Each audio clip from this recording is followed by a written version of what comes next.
Hi guys, welcome back.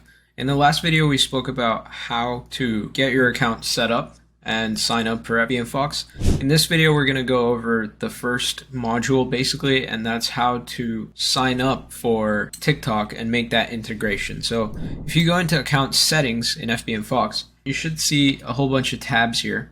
You want to click on TikTok Shop settings and just click on sign in with TikTok Shop login. Once you do this, you'll be automatically directed to TikTok. So make sure that you're logged into TikTok. I'm currently logged into my TikTok account here on one of my seller accounts.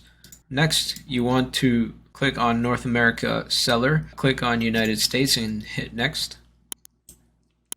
After you do this, you can go ahead and install our software for your target shop. So the shop in my case is the Fbmfox shop, and you can go ahead and add your contact email. So it'll update you when any changes are made.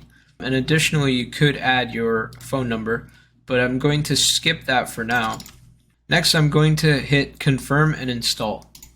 And what that'll do is it'll allow the software to be able to update product information, get some of your shipping information, and many other things. So you just want to hit authorize. And now you'll be able to use Fbmfox with TikTok shops. It's very simple. If you see the message here, you've successfully connected your TikTok shop to Fbmfox.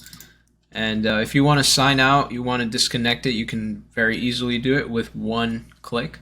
But that is how to connect your TikTok shop to Fbmfox. Very, very clean integration. There's really no need for any other hacky sort of ways. It's just a couple clicks and that's how you get it connected. So this video was just how to get TikTok shops connected to Fbmfox. And if you go into your growth manager and you hit apps and services, you'll find that in my apps and services, Fbmfox is active. You can now go ahead and use the integration with ease. So in the next video, we'll go over the nitty-gritty on how to actually make use of this integration and how to pull over products into Fbmfox and how to pull over your sales and orders data and all those great things. So we'll see you guys in the next video. Have a great one. Bye.